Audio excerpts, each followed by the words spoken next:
I'm Matt Bouchard with Nareit here at the New York Hilton for REIT Week 2017, Nareit's Investor Forum. Joining me today is Russ Shattan, Senior Vice President for Acquisitions and Development of MCR Development.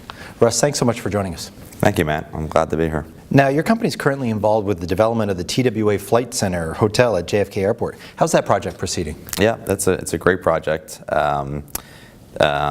For background, the project is it's the redevelopment of the old Eero Saarinen airline terminal. It was built in 1962 by the famous architect Eero Saarinen. The building was an airline terminal for TWA. It was their hub for about 50 years. In 2000, it closed when the airline went out of business, and it's been sitting empty for 16 years. Since 2002 to now. Our project is converting the building from an empty, kind of unused asset into a 500-room hotel, and it's proceeding very well. It's a 2-year build.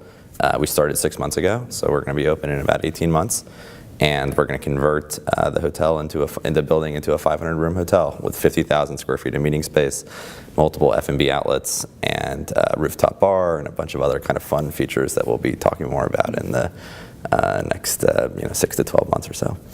And how would you describe overall market conditions within MCR's select service portfolio? Right, so MCR has kind of a barbell strategy. It's kind of one way we think about it. The core of our business on this side of the barbell is limited service hotels. We have a portfolio of 90 Hilton and Marriott limited service hotels. Those are brands like Courtyard, Residence Inn, Spring Hill Suites, Hampton Inn, Homewood Suites.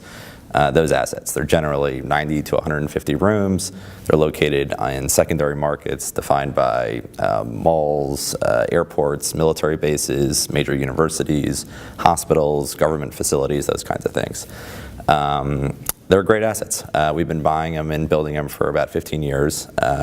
We think we're pros in the business, and they're performing well. We have a nice geographically diversified portfolio. We're in 23 different states. And we have 80 assets now. It's a great industry. It's full of, it's just a key part of REITs are just a key part of kind of real estate investing, and specifically in travel and industry. And it's been unique for hotels because hotels are, we like the way we think about kind of the real estate and travel business or real estate business is the 5 food groups. And they're all dependent, they're kind of all characterized by length of stay or by length of lease. So you got hotels, which are 1 night, that's like the thumb, they're a little bit different. But then the other 4 are residential, 1-year leases, retail, generally 5-year leases, office, maybe 10-year leases, and then industrial, like an Amazon warehouse or something, 20, 30, 40-year leases.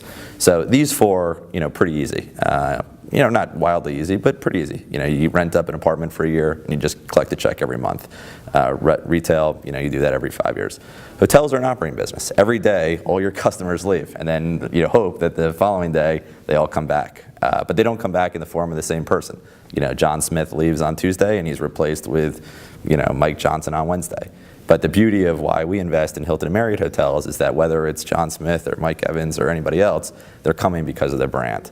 So, in the context of the REIT world, REITs were historically in those big 4 asset classes, and it's particularly satisfying for us that the hotel business has become kind of also an equally important part of of the institutional real estate classes, and hotel REITs like Summit REIT and Apple REIT have very similar asset classes that we do.